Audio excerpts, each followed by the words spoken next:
ഒക്കെ എടുത്ത് വയ്ക്കുമ്പോൾ വേറെ കേട്ടപ്പെടാറുണ്ട്. ഇത് ക്ലീൻ ചെയ്യുന്നത് എങ്ങനെയാണ് എന്ന് കാണിച്ചിട്ട് അപ്പൊ അങ്ങനെ ആയിരക്കണക്കിന് കാര്യങ്ങൾ നമുക്ക് അല്ലേ അങ്ങനെയുള്ളവർക്കുണ്ട്. എങ്ങനെയുള്ളവർക്കാണ് രാത്രി ഇങ്ങനെ ഉറങ്ങിക്കഴിയും അല്ലെങ്കിൽ വഴക്കൂടി കഴിയല്ലേ പകല് മുഴുവൻ അദ്ദേഹം പണം കിട്ടാനുള്ള പണികൾക്ക് വേണ്ടിയിട്ട് പോകുക, കുടുംബത്തെ സംരക്ഷിക്കാനുള്ള പരിശ്രമം. ഇതിലൊരു വലിയ സൈന്യമുണ്ടെന്ന് ദേഹാപത്യകളത്രാദി ആത്മസൈന്യേഷു അങ്ങനെ ഒരു സൈന്യവുമായിട്ട് അസൽസു അത് നശ്വരങ്ങളാണെങ്കിലും അത് നശിക്കും എന്ന് അവർ കാണാറില്ല. ഇതുകൊണ്ടറിയോ ഭക്തനായിരിക്കുന്ന ഭഗവോത്തമനായിരിക്കുന്ന പരീക്ഷിത് മഹാരാജാവേ തസ്മാത് സർവാത്മനാ ഭഗവാൻ ഹരിശ്വര ഭഗവാനെ നിർത്തിക്കേണ്ടതുമില്ല. ഗുണങ്ങളെ പറയുന്നതിൽ പണ്ട് മുതലേ മഹർഷീശ്വരന്മാരെ രസിച്ചു വന്നിരുന്നു. നിർഗുണമായിരിക്കുന്നു എങ്കിലും ഭഗവാൻ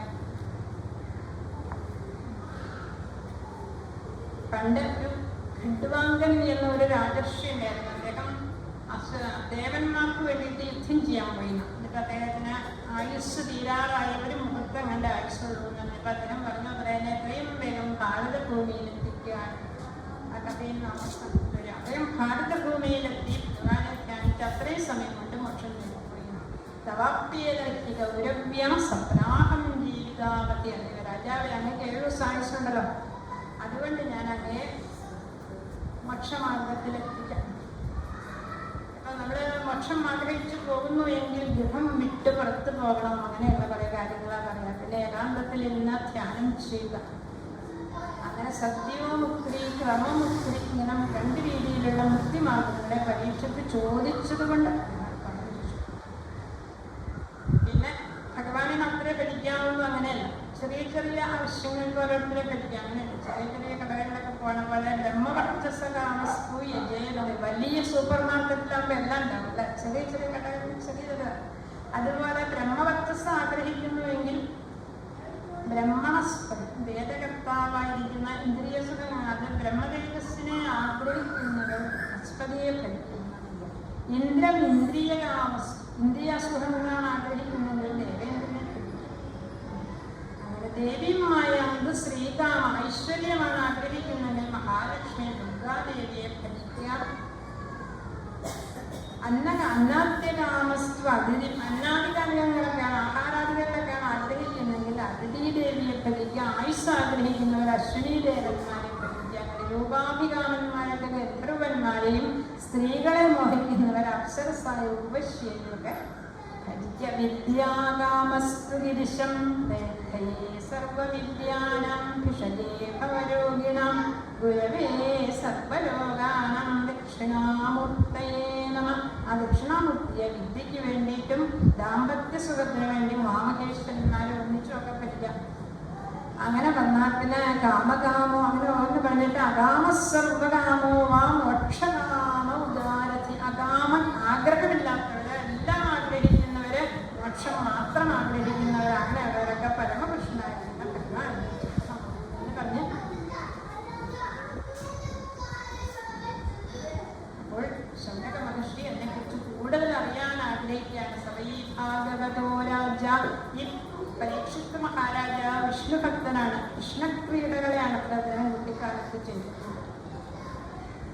ഇവിടെ അദ്ദേഹം പറയുന്നു ആയുർഹരതി ഉത്തമ ശ്ലോകന്റെ വൃത്താന്തം കൊണ്ട് അല്പസമയം നയിക്കപ്പെട്ടു എങ്കിൽ ഇപ്പൊ നമ്മൾ ചെയ്യുന്ന ഈ ഒരു പരിപാടി അവന്റെ ആയുസ്സിനെ ഒഴിച്ച് അവന്റെ ആയുസ് അത് രക്ഷപ്പെട്ടു. അവന്റെ ജീവിതം ഭാരതഭൂമിയിലെ മനുഷ്യജന്മ അങ്ങനെ അല്ലാതെ കണ്ടുള്ളവരെ ഉദിക്കുകയും അസ്തമിക്കുകയും ചെയ്യുന്ന സൂര്യൻ അപഹരിക്കുന്നു.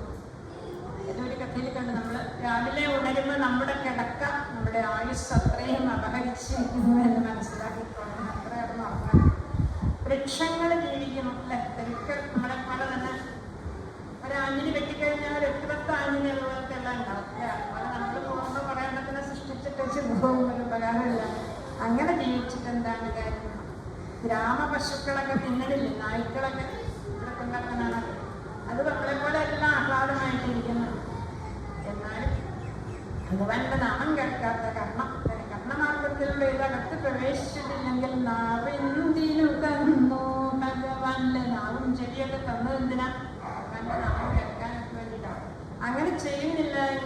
കച്ചട പോലെ 2 സാധനങ്ങൾ. വേറെ ആരും പറഞ്ഞു കണ്ണട വയ്ക്കാൻ വേണ്ടിയാണ് ഈ 2 സാധനം ഇവിടെ ഇങ്ങനെ വെച്ചത്.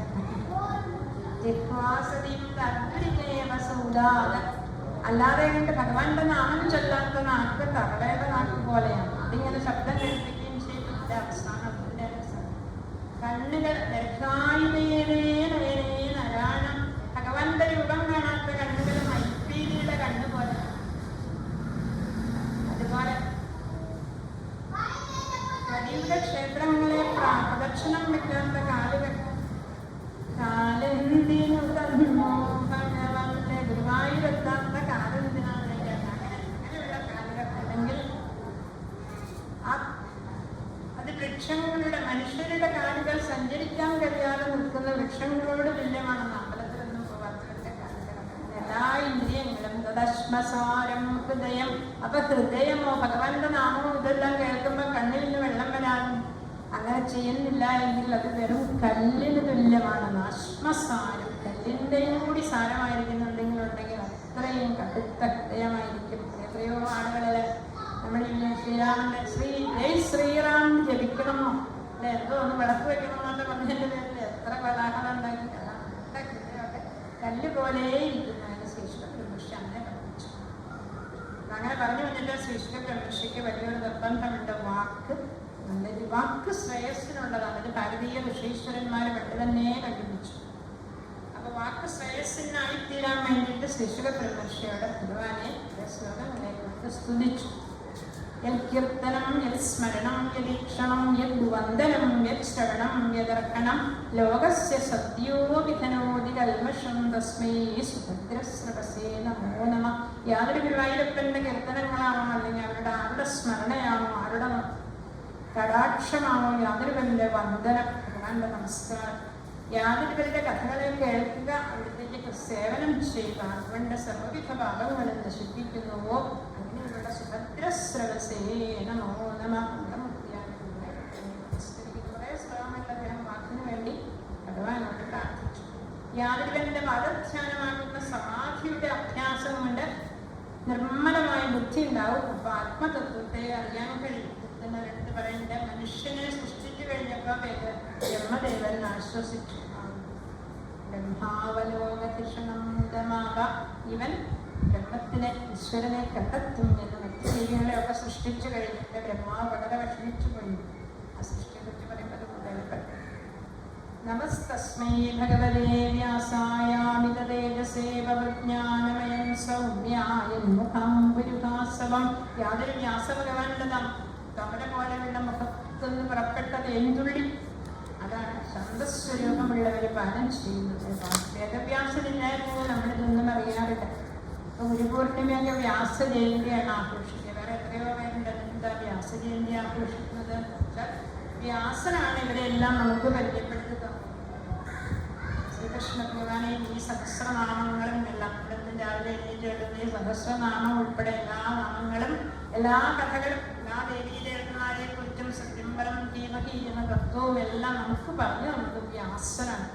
അതുകൊണ്ടാണ് വ്യാസൻ ഗുരുക്കന്മാർക്കെല്ലാം ഗുരുവായിരിക്കുന്നത്. ആ ഗുരുവിനെ ആ വ്യാസൻ തൻ്റെ അച്ഛനായിട്ട് കൂടി അദ്ദേഹം നമസ്കരിച്ചുകൊണ്ട് എല്ലാ മനുഷ്യന്മാരെ നമസ്കരിക്കാറില്ല. ജ്ഞാനപരിപൂർണനായ വ്യാസന് നമസ്കാരം. ഉപനിഷത്തിലും കാണാൻ ഇങ്ങനെയുള്ള ചില കഥകളൊക്കെ. പഠിക്കേണ്ടത് പഠിച്ചില്ലല്ലോ എന്നൊക്കെ ശ്വേതദേവനോട് ചോദിക്കുന്നത് തത്വമസി ഉപദേശിക്കുന്ന ഒരു കഥയാണ്. അപ്പൊ അച്ഛന്മാര് കുട്ടികൾക്ക് ഇങ്ങനെയുള്ള കാര്യങ്ങൾ പറഞ്ഞു കൊടുത്താൽ അവർ ആദരണീയരായിട്ട്. പിന്നെ അത് പറഞ്ഞു വരുമ്പോൾ പണ്ട് ശ്രീവാസുദേവൻ ബ്രഹ്മാവിന് യാതൊരു പേരും ഭഗവത്തിനെ ഉപദേശിച്ചുവോ അത് നാരദനായിക്കൊണ്ട് അദ്ദേഹം ഉപദേശിച്ചു. അത് ഞാൻ അങ്ങയോട് പറയാമെന്നാണ് പറയാം. ഒരിക്കലും നാരദൻ ബ്രഹ്മദേവന്റെ സമീപം ചെല്ലുമ്പോൾ ബ്രഹ്മാവ് ആരെയോ ധ്യാനിച്ചിരിക്കുന്നതായിട്ട് കണ്ടു. അപ്പൊ അവിടെ ആരെയാണ് ധ്യാനിക്കുന്നത്? ഈ ലോകത്തിനെ ഈ രീതിയിൽ സൃഷ്ടിച്ചത് ഒന്നുപോലെ ഒന്നില്ലാതെയുള്ള ഒരു ലോകം സൃഷ്ടിച്ചു വെച്ച ബ്രഹ്മദേവനോട് വിശ്വം ഈ വിശ്വത്തിന് ഇന്ദിരയുടെ വിഷയം നിർമ്മിക്കപ്പെട്ടതും അങ്ങയുടെ ഉള്ളങ്കയിലെ നെല്ലിക്ക പോലെ ശരിയായിട്ട് കാണാൻ കഴിയുന്ന രീതിയിൽ ഈ ലോകത്തിനെ മനസ്സിലാക്കിയ അങ്ങ് ആരെയാണ് ധ്യാനിക്കുന്നത് എന്ന് പറഞ്ഞ് ചോദിച്ചപ്പോൾ ബ്രഹ്മാവ് പറഞ്ഞു, നീ പറഞ്ഞതൊക്കെ ശരിയാണ്, എനിക്ക് എന്തൊക്കെയോ ചില കേമത്തങ്ങളൊക്കെ ഉണ്ട്, എന്നാൽ നാനിടം തവതച്ചാൽ നീ പറഞ്ഞത് കളവല്ല, എനിക്ക് അത്രത്തോളം പ്രഭാവമുണ്ട് ബ്രഹ്മദേവൻ എന്ന നിലയിൽ. എന്നാൽ എന്നാൽ ഞാൻ സ്വയമേവ സൃഷ്ടിക്കുന്നതല്ല. സൂര്യം സജാമി സൃഷ്ടോഹം. സൂര്യൻ രാവിലെ ഉദിച്ച് ഇതൊക്കെ സൂര്യൻ സൃഷ്ടിച്ചു എന്ന് നമ്മൾ പറയാറില്ല. പക്ഷെ സൂര്യൻ വന്നാൽ ഇതൊക്കെ നമുക്ക് കാണാൻ പറ്റുള്ളൂ. അതുപോലെ മാത്രമേ ഉള്ളൂ എൻ്റെ കർമ്മം. ഇതൊക്കെ പറഞ്ഞിട്ട് അദ്ദേഹം സൃഷ്ടിയെക്കുറിച്ച് പറഞ്ഞു വരുമ്പോൾ തനിക്ക് ഭഗവാൻ ചതുശ്ലോകി ഭാഗവതം ഉപദേശിച്ചു. ഇത് സ്കാന്ദപുരാണത്തിൽ കുറച്ചുകൂടി വിസ്തരിച്ച് പറയുന്നുണ്ട്. ബ്രഹ്മാവ് സൃഷ്ടിയുടെ ആരംഭത്തിൽ ശ്രീകൃഷ്ണ ഭഗവാൻ ഗോരാകൃഷ്ണനോട് ചോദിച്ചു, ഞാൻ എങ്ങനെയാണ് സൃഷ്ടി ചെയ്യുമ്പോൾ എനിക്കതിൽ ബന്ധനം വരാതിരിക്കാൻ എന്താണ് വഴിയെന്ന് ചോദിച്ചപ്പോൾ ഭാഗവതം വായിക്കാൻ പറഞ്ഞത്. അദ്ദേഹം സപ്താഹമായിട്ട് ഭാഗവതം വായിച്ചു. അതായത് 7 ദിവസമുണ്ട്. അപ്പൊ അതുകൊണ്ട് 7 ദിവസമായിട്ട് വായിക്കുന്നത് രാജസം. പിന്നെ മഹാവിഷ്ണു സൃഷ്ടിക്കായിട്ട് മഹാവിഷ്ണു രൂപത്തിൽ ഭഗവാൻ ചോദിച്ചു അത്ര, ഞാൻ എങ്ങനെയാണ് മായയെ തരണം ചെയ്യൽ, സൃഷ്ടിക്കൽ, പാലനത്തിനായിട്ട് എങ്ങനെയാണ് ചോദിച്ചപ്പോൾ പറഞ്ഞു അതിന് ബദ്ധനാവാതിരിക്കാൻ വേണ്ടിയിട്ട് ഭാഗവതം വായിച്ചു. അദ്ദേഹം 1 മാസം കൊണ്ട് ഭാഗവതം വായിച്ചു. 1 മാസം കൊണ്ട് ഭാഗവതം വായിക്കുന്നത് സാത്വികമാണ്. വലിയ പരിഭ്രമമൊന്നുമില്ലാതെ. നമ്മളിപ്പോൾ ഈ ചെയ്യുന്നത് ഇത്തിരി ക്രൂരതയാണ് അല്ലേ? രാവിലെ വരെ ചപ്പലെന്ന് വായിക്കുക, എന്താണെന്നൊക്കെ പറയാം. ഓരോ ശ്ലോകവും പറയാനുള്ളത്.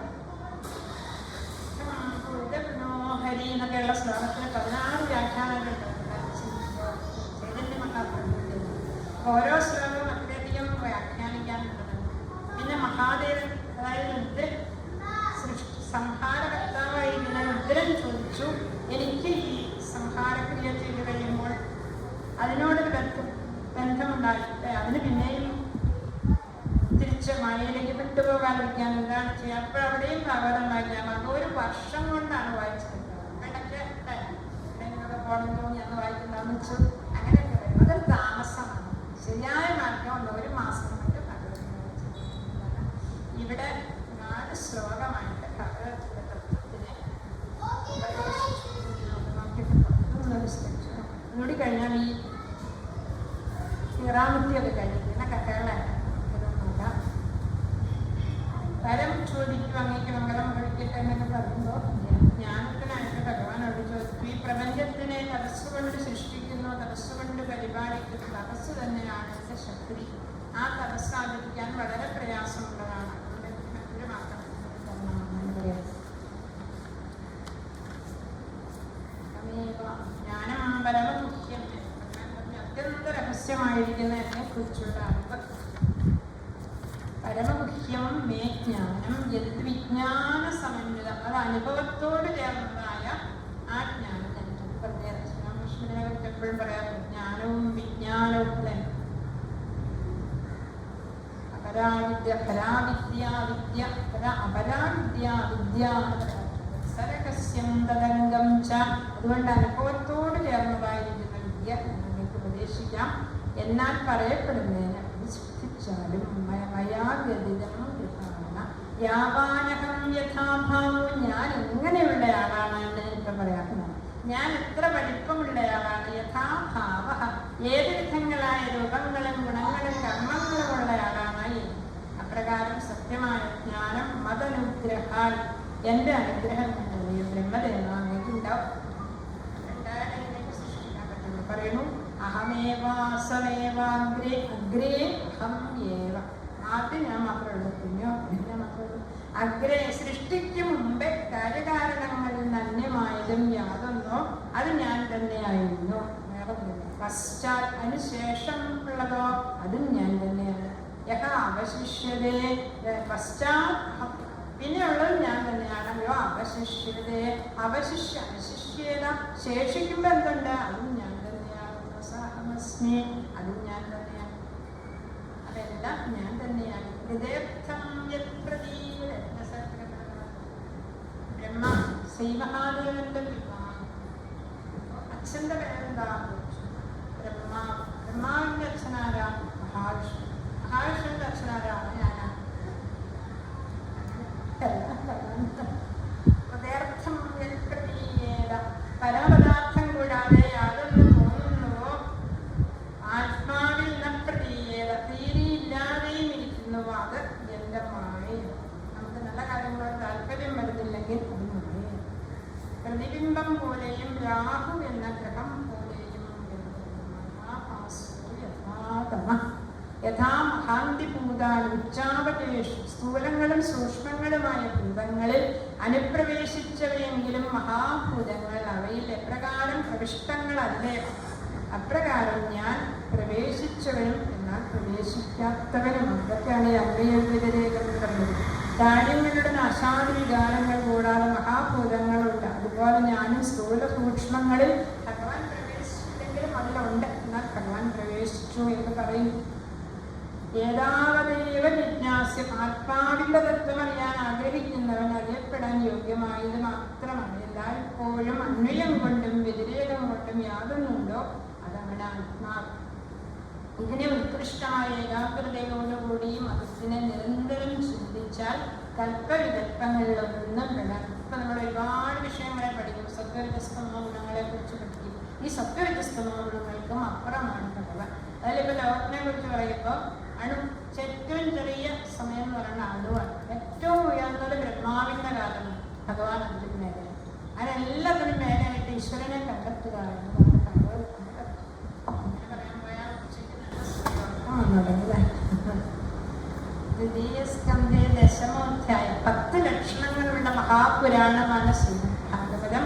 സർഗം വിസർഗം സ്ഥാനം പോഷണം ഊതിയും എന്നന്തരേശാനുകഥാ നിരോധവും മുക്തിരാശ്രയം.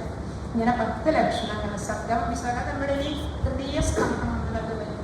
സൃഷ്ടി, ബ്രഹ്മാവിന്റെ ബ്രഹ്മപുത്രന്മാരുടെയൊക്കെ സൃഷ്ടി, സ്ഥാനം, പാലനം, പോഷണം, മന്വന്തരങ്ങള്, ഈശാനുകഥ, നിരോധോ മുക്തി ആശ്രയം, ചിത്തവൃത്തി നിരോധം. അതാണ് ദശമസ്കന്ധം. ഇതിൽ ദശമം ഭഗവാൻ ഭാഗവതത്തിന്റെ മുഖമായിട്ട് പറയും. നമുക്കൊരു കുട്ടിയുടെ എല്ലാ അവയവങ്ങളും സുന്ദരമാണെങ്കിലും മുഖത്ത് ഇങ്ങനെ നോക്കിയിരിക്കുമ്പോൾ ദശമസ്കന്ധത്തിൽ എത്തിക്കഴിയുമ്പോൾ നമ്മൾ അതിലേക്ക് ഇങ്ങനെ ലയിച്ച്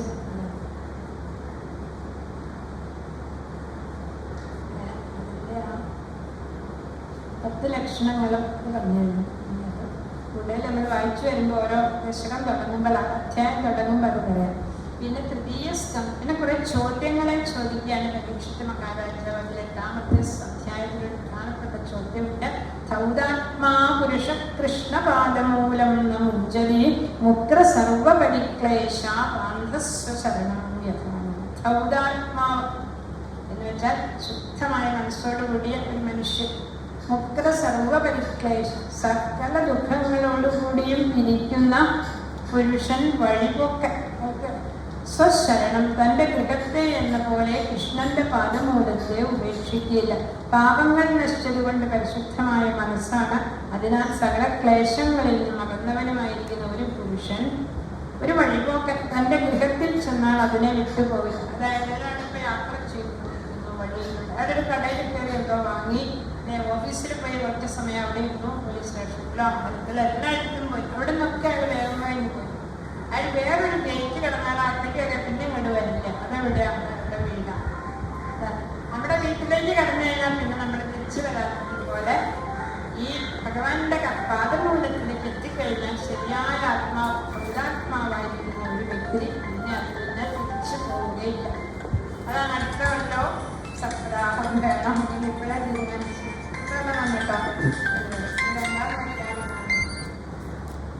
അങ്ങനെ കുറെ ചോദ്യങ്ങളെ, സൃഷ്ടിയെ കുറിച്ചൊക്കെയുള്ള കുറെ ചോദ്യങ്ങളെ ചോദിച്ചപ്പോ ശിശുക ബ്രഹ്മർഷി പറഞ്ഞു, ഇതേ ചോദ്യങ്ങൾ കൊണ്ട്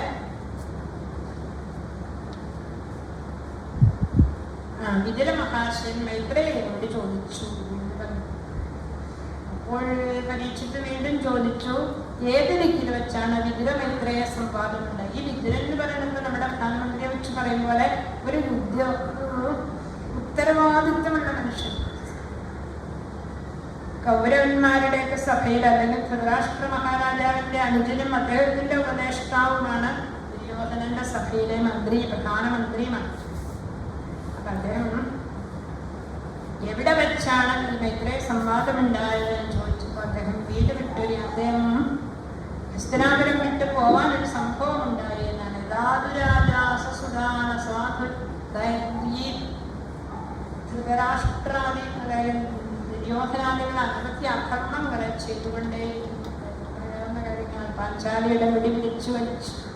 സ്നുഷ തന്റെ പുത്രഭാര്യയുടെ കൃശാഭിമർശം തലമുടി വലിച്ചു കൊണ്ടുവന്ന് തലമുടിക്ക് പിടിച്ചു വലിച്ച് സഭയിൽ കൊണ്ടുവന്ന് അപമാനിക്കാൻ ശ്രമിച്ചപ്പോൾ വിതുരൻ അതിനെ എതിർക്കാൻ തയ്യാറായെങ്കിലും ധൃതരാഷ്ട്ര മഹാരാജാവ് അപ്പോഴും അവരെ എതിർത്തില്ല.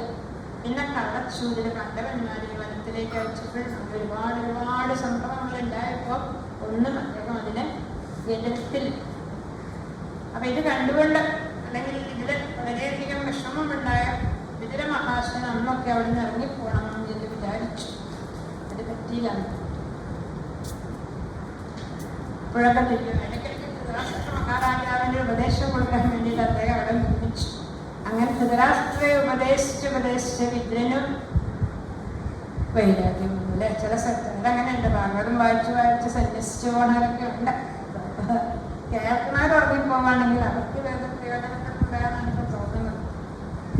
ഒരിക്കൽ അദ്ദേഹം ഇങ്ങനെ കുരുക്ഷേത്ര യുദ്ധം തീരുമാനിച്ചു. ഭഗവാന്റെ ദൂതും കൂടെ കഴിയൂല, സൂചി കുത്തുവതിനുള്ള സ്ഥലം പോലും തരില്ല എന്ന് ദുര്യോധനൻ ശ്രീകൃഷ്ണ ഭഗവാനോട് ഉറപ്പിച്ചു പറഞ്ഞു. പാണ്ഡവന്മാര് ശരിക്കും പറഞ്ഞാൽ നമ്മുടെ ആളുകളല്ല, അവർ ദേവാംശങ്ങളാണ്. അവർക്കൊന്നും രാജ്യത്തെ അവകാശമില്ലാന്നൊക്കെയാണ് ദുര്യോധനന്റെ.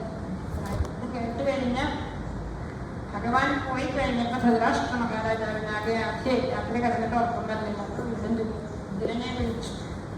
അപ്പൊ വിതുരനുള്ള സത്യം പറഞ്ഞു. ഒരുവൻ തന്നെ കളഞ്ഞു ഒരിടം രക്ഷിക്കണം. അങ്ങനെ വിതുരന്റെ ഉപദേശമാണ് എൻ മന്ത്രിനോ വൈദ്യുരികം വദന്തി. അവധി വിഷയങ്ങളെ കുറിച്ച് വിതുരങ്ങളെ ഒന്നുകൊണ്ടറിയണം രണ്ടിന്റെ മഹാബലം അങ്ങനെയുള്ള വരികളൊക്കെ കേട്ടിട്ടുണ്ട്. പുത്രനില്ലാത്തവനും പത്നിയില്ലാത്തവനും ഭൃത്യനില്ലാത്തവനും എത്രയും ദരിദ്രന്മാർ. ഒരുപാട് കാര്യങ്ങളുണ്ട്.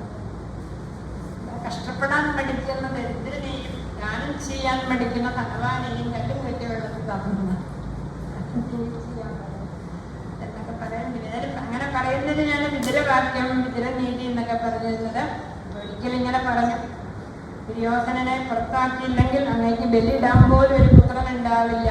ദുര്യോധനൻ ഒരാളെ കളഞ്ഞ് ഈ വംശം രക്ഷിക്കൂ എന്ന് പറഞ്ഞപ്പോ അത് ധൃതരാഷ്ട്ര കേട്ടത് ദുര്യോധന. ദാസ്യാസുഖം യദ്ബലിനൈവ പുഷ്ടം. ശ്രേഷ്ഠമായ ഭക്ഷണം നിന്ന് ഇവിടെ തടിച്ചു വന്നിട്ട് ചോറെങ്ങും കൂറങ്ങും എന്ന് പറഞ്ഞ പോലെ പാണ്ഡവന്മാരുടെ പക്ഷത്താണ് ഇദ്ദേഹത്തിന്റെ മനസ്സ് നിൽക്കുന്നത്. അതുകൊണ്ട് ഇദ്ദേഹത്തിനെ ദേഹോപദ്രവം ചെയ്ത് നല്ലപോലെ പ്രഹരിച്ച് പുറത്താണ്. ഇവിടെ കിടന്ന് ചത്തുല്ല, ജയിലിൽ കിടന്ന് ചത്തു എന്ന് വരാൻ അദ്ദേഹത്തിന് അപ്പുറത്തേക്ക് കണ്ടിട്ടുണ്ട്. അദ്ദേഹത്തിന് അങ്ങനെ ചെയ്യാൻ പറഞ്ഞു എന്നാണ്. ദേഹോപദ്രം ചേർവാസ്യതാമാശു പുരാശ്വസാനം. ഇവിടെ നിന്ന് ഇറങ്ങുമ്പോൾ ശ്വാസം ഉണ്ടായിക്കോട്ടെ. ഇത് കഴിഞ്ഞ് പാട്ടിന് മർദ്ദിച്ച് അവശനാക്കി പുറത്താക്കി. മർദ്ദിച്ച് അവശനാക്കാനൊന്നും ഈ വിതുരനെ പോലെ ഒരു വ്യക്തിയെ ആർക്കും ഒന്നും ചെയ്യാൻ പറ്റില്ല. നമുക്ക് ധർമ്മം, സത്യം, ഇവ മഹത്വം, ഗുണങ്ങളുണ്ടെങ്കിൽ ഒരാൾക്ക് നമ്മുടെ അടുക്കാൻ ഒരുപാട് കഥകൾ ഭാരതീയ സംസ്കാരത്തിന്റെ പഴയ ചരിത്രത്തില് ഉണ്ട്. ഇപ്രകാരം അത്യുൽപ്പന്നമായിരിക്കുന്ന വാഗ്ബാണം കൊണ്ട് മർമ്മം തോറും മടിക്കപ്പെട്ട വിതുരൻ തന്റെ വില്ലിനെ ആ പടിവാതിൽക്കൽ വെച്ച് സ്വയം നിധാജ്ഞാരും പുറത്താക്കണ്ട നിതാപത്തിലേക്ക് പോകുന്നു. ഇത് വയസ്സാകുമ്പോൾ നമുക്ക് എല്ലാവർക്കും തോന്നേണ്ട ഒരു കാര്യമാണെന്ന് എനിക്ക് തോന്നുന്നു. സ്വാമിയുടെ പറയുന്നത് അവിടെ വൃദ്ധസദനം നടക്കുന്നു. അപ്പൊ അവിടെ ഒരമ്മയ്ക്ക് ഇടയ്ക്കിടയ്ക്കൊക്കെ ഇങ്ങനെ ഫോൺ കോളൊക്കെ വരുന്നുണ്ട്, കാണാൻ വരുന്നുണ്ട്. ഇതെന്താ അമ്മയെ ചോദിച്ചു. നിങ്ങൾക്ക് മാത്രമേ ഉള്ളൂ ഇങ്ങനെ ഒരു കാര്യം. അവരെന്നെ ഇറക്കുന്നതിന് മുമ്പ് ഞാൻ അറിഞ്ഞതാണ്. അമ്മ പോവാന്ന് പറഞ്ഞപ്പോൾ അവർക്ക് സങ്കടമായി. എന്ന് അവരിങ്ങനെ അന്വേഷിച്ചു. അതുപോലെ കുറച്ച് കഴിഞ്ഞാൽ നമ്മളൊന്ന് പുറത്തിറങ്ങണം നല്ലതാണ്. ഇവിടെ ഒരു രീതി അതായിരുന്നു. പുരുഷന്മാരെ കച്ചവടം കൊണ്ടേന്നൊക്കെ പറയണ്ടേ. എന്നാണോ പുരുഷന്മാർ പട്ടുതലയെണ്ണ വെച്ച് വെട്ടിക്കിടന്ന് ഉറങ്ങി തുടങ്ങിയത് അന്ന് കഴിഞ്ഞു. അദ്ദേഹം പറയണ ഉമ്മറപ്പടി ഇന്നലെ തല വെച്ച് കിടക്കണം. അങ്ങനെ കുട്ടികളെ തല വെച്ച് കിടക്കണം. പറയാറില്ല കിടക്കുന്നവരം വേണം വെട്ടി പോകാനുള്ള ശബ്ദം കേട്ട് വളരെ ഇന്നിപ്പോ യൂട്യൂബ് കണ്ടു തുടങ്ങി. അപ്പൊ അദ്ദേഹം ഇല്ല പഠിച്ചു വെച്ചിട്ട് മായയെ നമസ്കരിച്ച് അവിടെ നിന്ന് പോയി. എല്ലാ പുരേഷു പുണ്യോപവനാദ്രി പുണ്യേഷു. അങ്ങനെ പോണം എന്ന് പറഞ്ഞ എന്തിനാണെന്ന് ചോദിച്ചാൽ ഭാരത പ്രദർശനം വെക്കുക. അല്ലേ? ഇപ്പൊ നമുക്ക് തോന്നില്ല അയോധ്യയിലൊന്ന് പോയാൽ അബുദാബിയിൽ പോയിട്ട് ആ പുതിയ ക്ഷേത്രം നമുക്ക് അവധൂത വേഷത്തില് കരിതോഷണാനി ശ്രീഹരിക്ക് പ്രിയപ്പെട്ട വ്രതങ്ങൾ അനുഷ്ഠിച്ചുകൊണ്ടും ഓരോരോ പുണ്യാത്മാക്കളുടെ പേരിലുള്ള തീർത്ഥങ്ങളൊക്കെ ഒന്നിച്ച് തൊഴുത് അങ്ങനെ പോയി ഒരു പോകുമ്പോൾ ഒരു അബദ്ധൂതനായിരിക്കുന്ന ഒരു വ്യക്തിയെ കണ്ടുകൊണ്ട് തസ്പദേ പ്രാർത്ഥനയം പ്രതീരം ഇത്യാദിയുള്ള ഉത്ഥാനം. അന്നപ്പോൾ വിതുരർക്ക് ഉദ്ധവനെയും വിതുരന് ഉദ്ധവനും മനസ്സിലായി. ആ വിതുരൻ നോക്കുമ്പോൾ ഉദ്ധവൻ ശിരസിൽ ഒരു കെട്ടുമുണ്ട്. മധൂത വേഷത്തിലാണ് വന്നിരിക്കുന്നത്. അപ്പൊ ചോദിച്ചു, അങ്ങയുടെ തലയിൽ എന്താണ് ഒരു കാലം പോലെ കാണുന്നത്? കാണിച്ചു കൊടുക്കുന്നതാണ് ഭഗവാന്റെ പാതുകങ്ങളായിരുന്നു. അപ്പൊ ആ കഥയൊക്കെ വിസ്തരിച്ച് പറയാണ്. ചോദിച്ചു, എങ്ങനെയാണ് അവിടെ എല്ലാവർക്കും സുഖം തന്നെയല്ലേ, മണ്ഡപന്മാർക്ക് സുഖമല്ലേ, യുദ്ധം എങ്ങനെയുണ്ടായി, അങ്ങനെയുള്ള കാര്യങ്ങളൊക്കെ ചോദിച്ചപ്പോൾ എല്ലാം കഴിഞ്ഞു. എല്ലാവരും വഞ്ചിതോഹം മഹാരാജ, വഞ്ചിക്കപ്പെട്ടിരിക്കുന്നു. ഭഗവൻ ലോകത്തിൽ നിന്ന് സ്വന്തം ലോകത്തിലേക്ക് വന്നിട്ട് ആ കഥകളൊക്കെ പറഞ്ഞു. കൃഷ്ണമണിനും ലോകേ ശ്രീകൃഷ്ണനാണെന്ന സൂര്യൻ അസ്തമിച്ചു കഴിഞ്ഞിരിക്കുന്നു. അപ്പൊ ആ യാദവ വംശവും പാണ്ഡവന്മാരുടെ വംശവും നശിച്ചു കഴിഞ്ഞു എന്നാണ്. ദുർഭഗോപതലോകോയം, എല്ലാവരും ദുർഭകന്മാരാണ്. യാദവന്മാർ പ്രത്യേകിച്ചും ദുർഭകന്മാരായിരുന്നു. ശ്രീകൃഷ്ണനോടുകൂടി ജീവിച്ചിട്ട് അവർക്ക് ആർക്കും ശ്രീകൃഷ്ണ ഭക്തൻ എന്നൊരു പേര് കിട്ടിയില്ല. യാദവന്മാർക്കും അടികൂടിക്കൊണ്ടേയിരുന്നു. യാദവന്മാർ കൃഷ്ണനോട് ഒരുമിച്ച് വസിച്ചു. പാൽക്കടലിലെ മത്സ്യങ്ങൾ അവരോടൊരുമിച്ച് ചന്ദ്രനെ കാണുന്നു. ചന്ദ്രന്റെ നിഴല് ജലത്തിൽ വരുന്ന മത്സ്യങ്ങൾ വിചാരിക്കണം അതൊരു മത്സ്യമാണ്. എന്നാൽ എന്താണ് സമയം രാത്രിയാകുമ്പോൾ തന്റെ മുകളിലേക്ക് ഉയർന്നു പോകും എന്ന കാര്യം അവിടെ അറിയാമില്ലായിരുന്നു. ഇങ്ങനെ ഭഗവാനെ അറിയാതെ കണ്ട് യാദവന്മാർ തമ്മിൽ തച്ചു മരിച്ചു എന്നൊക്കെ കേട്ടപ്പോൾ ഉദ്ധവൻ എങ്ങനെ ശേഷിച്ചു. ഉദ്ധവൻ പറഞ്ഞു, എനിക്ക് ഭഗവാൻ ജ്ഞാനംബരം സ്വപ്നരഹപ്രകാശം, സ്വന്തം സ്വരൂപത്തിന്റെ രഹസ്യം പ്രകാശിപ്പിക്കുന്നതായ പരമജ്ഞാനത്തെ ഭഗവാൻ എനിക്ക് സമ്പൂർണമായിട്ട് ഉപദേശിച്ചു തന്നു വിതുര. അതുകൊണ്ടാണ് ഞാനിപ്പോൾ അന്ധവാനായിട്ട് പോകുന്നത്. അത് കേട്ടപ്പോൾ ഉദ്ധവൻ വിതുരൻ ശരിക്കും കരഞ്ഞുപോയിന്ന. മഹാഭാഗവതം പ്രചണ്ഡം ഗൗരവർഷഭാമി, വിശ്വാസം നിമിത്തം ഇങ്ങനെ ഞാൻ ചോദിച്ചു. അപ്പൊ വിതുരൻ അതെ ആ ജ്ഞാനം ഉപദേശിച്ചു എന്ന് പറഞ്ഞില്ലേ, പരമാത്മരഹസ്യം ജ്ഞാനംബരം സ്വപ്നരഹപ്രകാശം, ആ യോഗീശ്വരനായിരിക്കുന്ന ശ്രീകൃഷ്ണ ഭഗവാൻ അങ്ങേക്ക് ഉപദേശിച്ച ആ ജ്ഞാനത്തിനെ അങ്ങ് ഞങ്ങൾക്ക് എനിക്ക് ഉപദേശിക്കണം. ഭക്തന്മാർ അവരുടെ ഭക്തന്മാരുടെ ആവശ്യം സാധിക്കാൻ വേണ്ടി ഭഗവാനെ ആശ്രയിക്കുന്നവരെയാണല്ലോ നമ്മൾ ആശ്രയിക്കേണ്ടത് എന്നൊക്കെ പറഞ്ഞപ്പോ ഉദ്ധവൻ പറഞ്ഞു, അങ്ങ് എന്തായി പറയണേ, അങ്ങ് എനിക്ക് ഭഗവാന്റെ പിന്നാലെ നടന്ന് ഭഗവാൻ പോകുകയാണെന്ന് മനസ്സിലായി. ശാപമൊക്കെ കിട്ടിയപ്പോൾ ഞാൻ എന്റെ കാര്യം പിടിച്ചപേക്ഷിച്ചത് കൊണ്ടാണ് എനിക്ക് ഈ ജ്ഞാനം ഉപദേശിക്കുന്നത്. എന്നാൽ അവിടെ പിന്നെ ഈ ജ്ഞാനം ഉപദേശിച്ചിട്ട് വീണ്ടും ഒരിക്കൽ കൂടി ഞാൻ ഭഗവാന്റെ സമീപത്ത് ചെല്ലുമ്പോൾ അവിടെ വിഗ്രഹം ഉണ്ടായിരുന്നു, മൈത്രേയ മഹർഷി. അപ്പൊ മൈത്രേയ മഹർഷിയോട് അദ്ദേഹം പറഞ്ഞിട്ടുണ്ട്, എന്റെ പ്രിയപ്പെട്ട സുഹൃത്തായ വിതുരൻ സഹസ്രശീർഷണോപധാനം എന്നറിയപ്പെടുന്ന, അതായത് ഭഗവാൻ ദ്വാരകൻ. വിതുരൻ ദ്വാരകയിൽ വന്നു കഴിഞ്ഞാൽ ഭഗവാന്റെ പാദമെടുത്ത് തലോടിക്കൊണ്ടേ ഹനുമാൻ സ്വാമിയെ. അതുകൊണ്ട് സഹസ്രശീർഷനായിരിക്കുന്ന ഭഗവാന്റെ കാൽത്തലയെന്നാണൊരു പേരുള്ള വിതുരൻ. അദ്ദേഹം ഇങ്ങനെ ഓരോ പുണ്യ തീർത്ഥങ്ങളിൽ സ്നാനം ചെയ്ത് സഞ്ചരിക്കുകയാണ്. അത് നീ ജ്ഞാനം ഉപദേശിക്കണം എന്ന് മൈത്രേയനോട് ഭഗവാൻ പറഞ്ഞേൽപ്പിച്ചു. ഇത്ര പറഞ്ഞ് ബദരിയിലേക്ക് പോയി.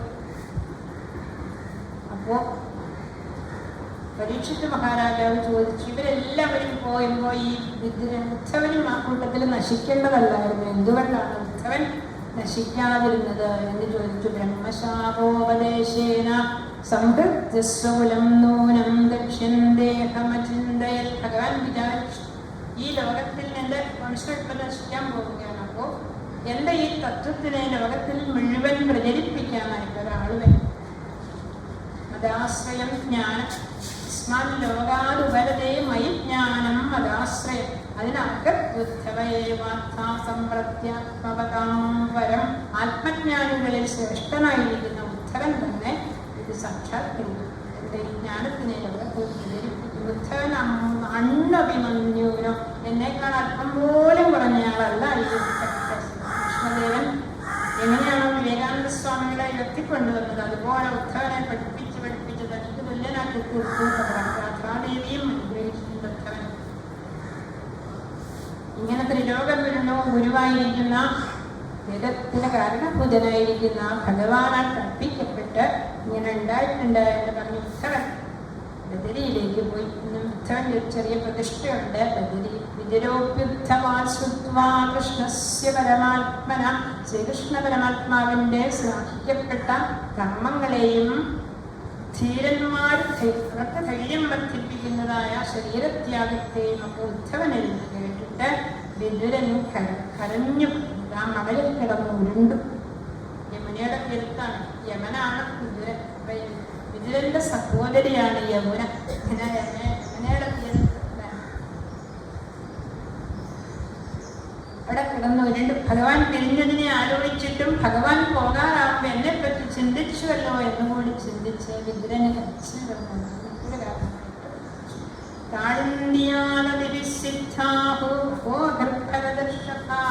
ഭക്തിയോഗം പൂർണ്ണമായിട്ടുള്ള ആ വിദുരൻ കുറെ ദിവസം കൊണ്ട് കാടിന്തിയിൽ നിന്ന് പ്രാപദ്യതസ്വസരിതം യത്ര മിത്രാസുതോ മുനി, ഗംഗാനദിയെ പ്രാപിച്ച് ഏത് ദിക്കിലാണോ മിത്രാപുത്രനായ മഹർഷിയുള്ളത് അവിടെ ചെന്നു.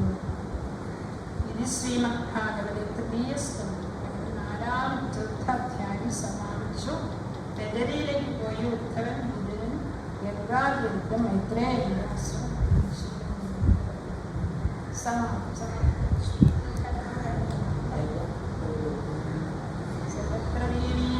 സമുനിയത്തനാം പരാശക്തിയൈ നമഃ. അമ്മേ നാരായണ